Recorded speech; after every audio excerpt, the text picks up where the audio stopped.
book that I'm going to read today is Ella the Elegant Elephant. It's by Carmela and Stephen D'Amico, and this is a really sweet book. I especially enjoy the illustrations. Some of you have maybe read this at home, but I know that we've never read this book at school together as a class. So I'm going to read each page and then I'll show you the pictures. So get cozy, have your ears open so you can listen to the story.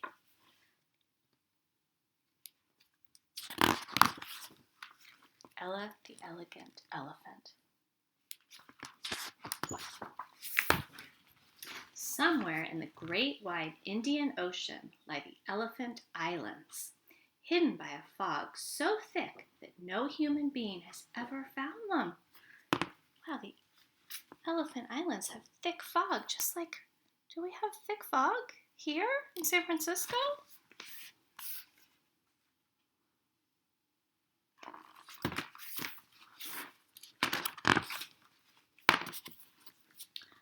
On one of the islands lived a shy little elephant named Ella. She loved her mother's new bakery and their cozy apartment above it. But they were new to town and Ella was worried. Here's the bakery sign here. Just love these illustrations. School started in only 2 more days, and Ella was nervous about making new friends. Have any of you felt nervous before when you're starting at either a new school or starting a new class, maybe a new gymnastics or art class? You feel nervous if you don't know anyone? I've certainly felt that way before. So her mother suggested that she do something constructive, but Ella just didn't know what. Well, there's quite a bit of unpacking to do. Why don't you give me a hand while we wait for these cookies to cool?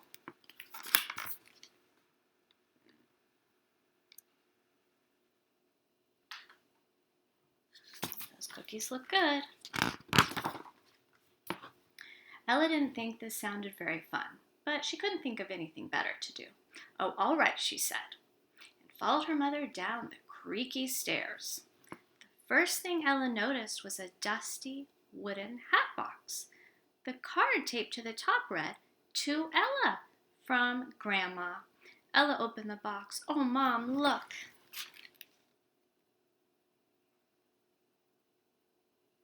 See, she's opening up that's a big box. Would you be excited to find a box like that with your name on it? Oh, yes, her mother said. I remember this hat very well.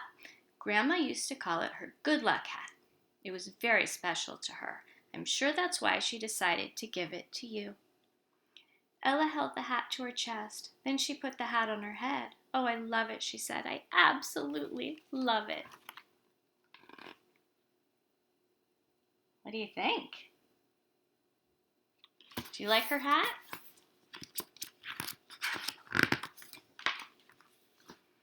On the first day of school, Ella looked like all the other elephants in her class, except for one thing.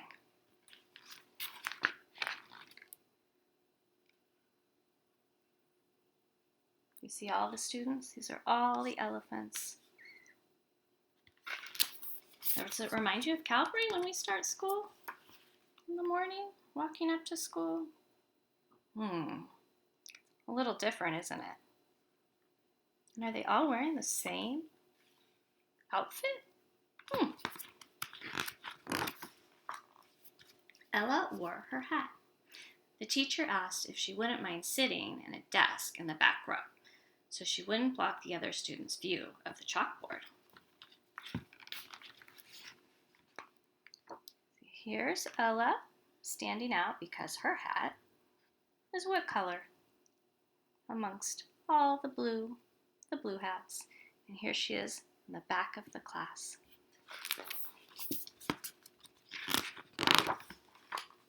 When the class was settled, Miss Briggs said, "We have a new student joining us this year.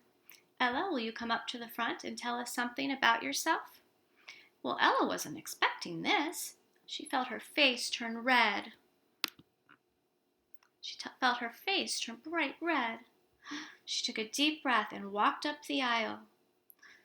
Oh, has this ever happened to you where your face feels hot and flushed? You're nervous to go up and talk in front of a group of strangers or even a group of friends? On her way, she tripped and fell, landing flat on her belly. Oh no, poor Ella. Belinda Blue, scolded Miss Briggs. I saw that. Oh, Belinda slumped down in her seat. I didn't mean to, she said. See, here's Belinda. She stuck her foot out, and that's where Ella tripped on her foot. Here, this is the teacher talking to Belinda Blue. Was that kind and caring of Belinda Blue? Yeah, I don't think so either. At recess, Ella sat by herself, hoping that someone might ask her to play, but nobody did. Then Belinda Blue, the biggest elephant in the whole school, walked up to Ella and said, "That is a silly hat. It doesn't even match your uniform." "Yeah," said Belinda's friend, Tiki, pushing up her glasses, "but maybe she thinks she looks elegant in it." Belinda shouted, "I know, let's call her Ella the Elegant." "Yeah," Tiki laughed, "Ella the Elegant Elephant."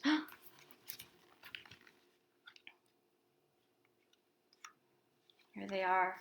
They're making fun of her. Is that kind to do at school? Or anywhere? Would any of you ever do that? And what might you do if you saw some children teasing another child at school? This makes me feel sad.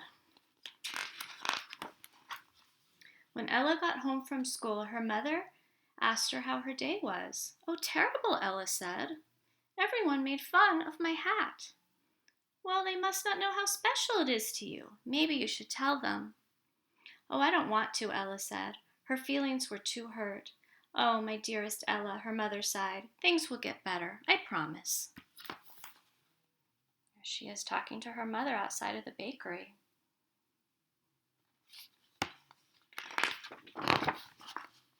The next day at lunch, Ella sat by herself eating her sandwich, and something hit her in the back of the head, a big red ball. "Hey, Ella the Elegant," shouted Belinda. "Want to play ball?"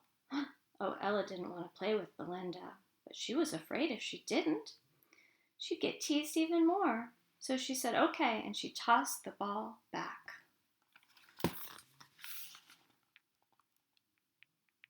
So here she is sitting with her lunch, and over here the ball hits her right on the head. Oh my goodness. She's feeling a little bit scared. She thought I'd better listen to what Belinda says.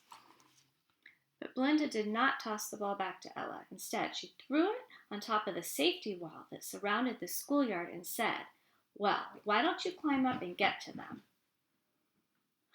"But it's against the rules," said Ella. "Nobody's looking," huffed Belinda.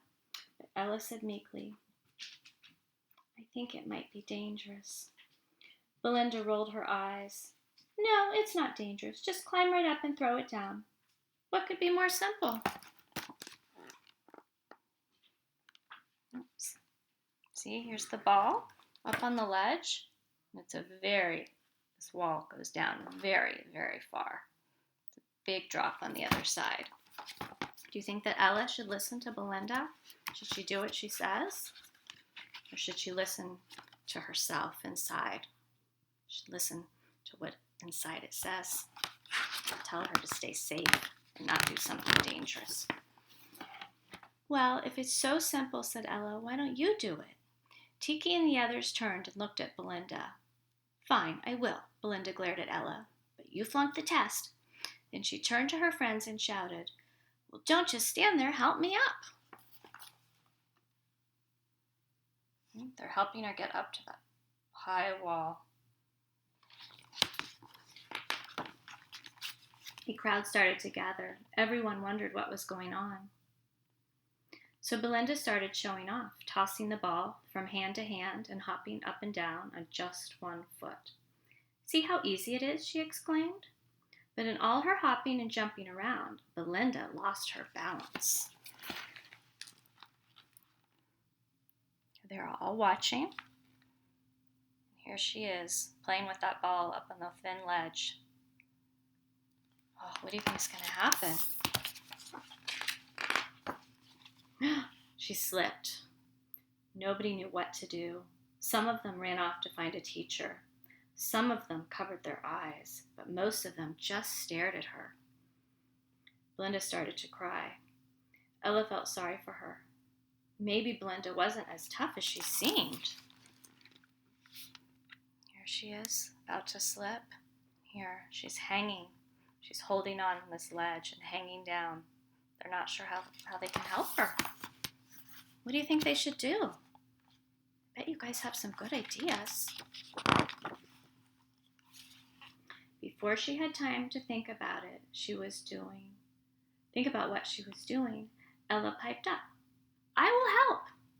She wasn't sure how, but she felt she had to try. When Ella got to the top, she said, "Okay, just grab my hand."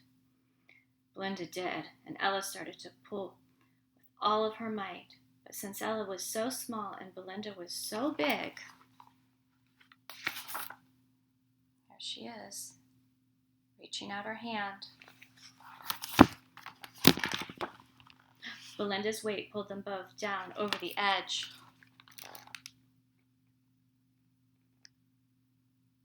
Oh my goodness. What's going to happen next? They fell, and they fell, and then here they are, tumbling down.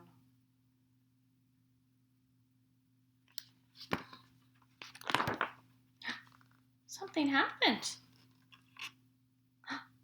What happened to the hat? What did it become? Is it like a parachute? Nobody, not the elephants watching from the schoolyard, not the elephants sunbathing on the beach, not even Ella or Belinda could believe it. They were safe. Look, they landed right on the beach. So right over here, they fell from all the way up there and they landed right there. Pretty amazing. Pretty amazing.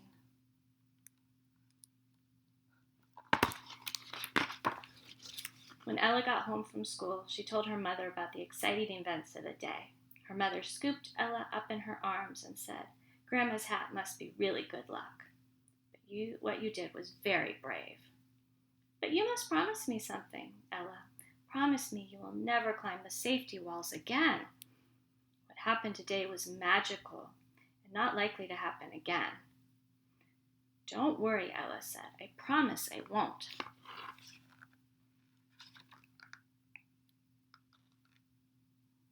Mom's giving her a big hug. She's so glad that Ella is safe. The next morning, Ella woke up much later than usual. She ran all the way to school, but she was still a little bit late. She didn't make it in time. When she burst through the classroom door, she couldn't believe her eyes.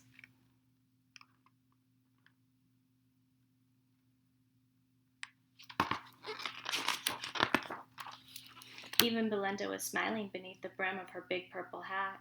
Miss Briggs said, "Since we can't all sit in the back row, I'll have to ask you to remove your hats just during class." So everyone sat down. And then Ella looked up at the chalkboard and she giggled. Look, when she got to school, everyone was wearing a big hat, just like Ella's.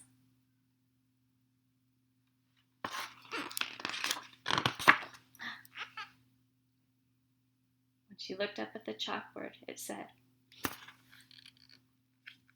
"We love Ella." Things had definitely gotten better. The end. Do you think Ella was kind and caring?